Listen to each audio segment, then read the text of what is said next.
Students, welcome in the 10th class, first chapter of history, the rise of nationalism in Europe. In the very first phase of the chapter, you have seen that Frederic Sérieux, who was a French artist, he has established a utopian society that in that picture, he has shown that all the European countries, they have collected together with their flags and customs, and they are showing that they are moving towards the democracy.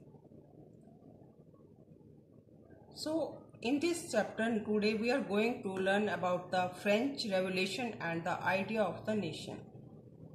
Students, I will tell you that the French Revolution has given the inspiration to all other countries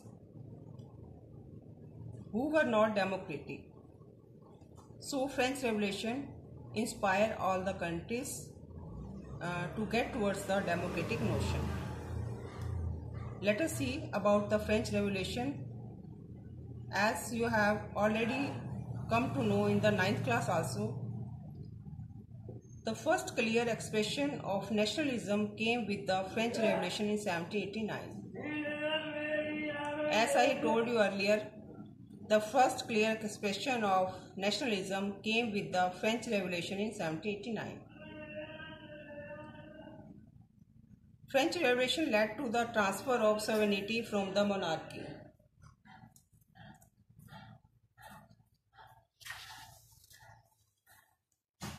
The idea of la patrie means the fatherland, and le citoyen means the citizen, emphasize the notion of a united community enjoying equal rights under a constitution. The State General was elected by the body of the active citizens. Here active citizens means the citizens that are the male who are of 20 or above 21 or who have the property also, and renamed the National Assembly. Students and other members of educated middle class began setting up Jacobin Club. The members of the Jacobin clubs were educated middle class family members. The French armies began to carry the idea of nationalism abroad. The French armies began to carry the idea of nationalism in abroad also.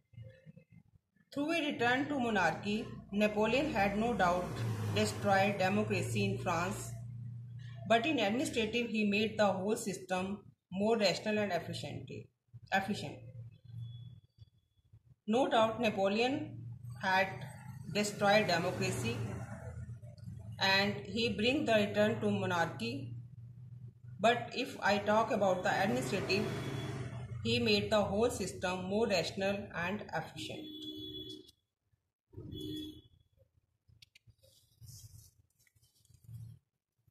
Civil Code 1804, which is also known as the Napoleonic Code, did away with all privileges based on birth, established equality before law, and secured the right to property. Transport and communication system were improved. Businessmen and small-scale producers of wood realized that uniform laws, standardized weight, and a common currency would facilitate the exchange of goods and capital from one region to another.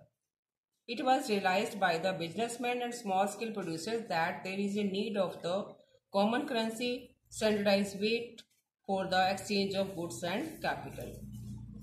In many places such as Holland, Switzerland, Brussels, Metz, the French armies were welcomed as harbingers of liberty.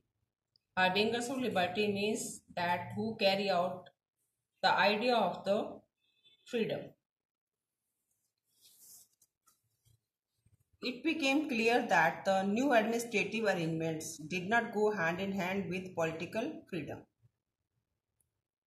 It became clear that the new administrative arrangements did not go hand in hand with the political freedom.